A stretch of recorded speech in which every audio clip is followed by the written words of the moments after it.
Ես իմ հարցը հնչեցնեմ, գնանք առաջ։ Գիտեք, որ հասարակության մեջ շատ է այն տեսակետը, որ հիմա այս բարեփոխումը վարանում ենք, ինչ որ մարդիկ, որ հիմա ծառայության մեջ են, չեն կարող օգտվել այս բարեփոխումից։ Մի երկու բառով սա էլ թվաբանությամբ բացատրեք ու անցնենք առաջ։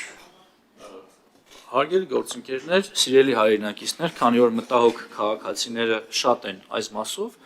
ես ուզում եմ նշել, որ նախ սա գործընթաց է, որը երկար է պլանավորում։ Մենք 5 տարվա ընթացքում մեր կառավարության գործունեության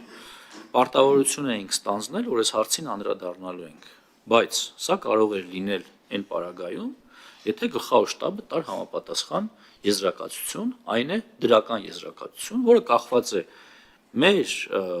պայմանագրայինների եւ ժամկետայինների թվաքանակի հանրագումարից եւ դա հնարավոր էր անել միայն 2026 թվականի հունվարից սկսած։ Ուղղակի մենք չենք կարող ավելի վաղ դա անել, արդեն ուշ է նախ անելը, եւ երկրորդը տալ հետադարձ ուժ օրենքին, որ դա տարածվի մնացածի վրա, կարծում եմ, այստեղ որևէ անարդար բան չկա, մենք խոսում ենք հունվարի 1-ից ընդունվող օրենքի մասին, որը կտարածվի այդ օրից հետո ծառայության անցնողներին ու սա համարել հարց, որը պիտի դարձնենք հանրային մեծ քննարկման ու բոլորին զորացնենք, մենք չենք կարող ամբողջ բանակը զորացրել։ Շնորհակալություն, պարոն նախարար, հենց այդ հավաստիացումն էր, որ պետք է մեր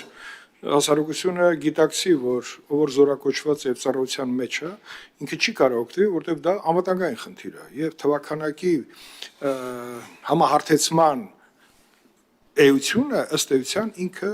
գտնվելու է իր խիստ տրամաբանության մեջ։ Առավել եւս, պարոն Խոչարյան, մենք արդեն ձեր օգնությամբ էական փոփոխություններ ենք արել գործող զինծառայողների արձակուրդների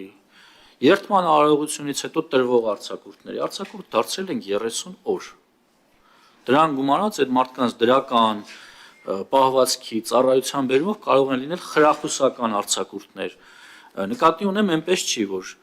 գործող զինծառայողների համար որևէ դրական բան չեն կարել։ Արել ենք ու կարծում եմ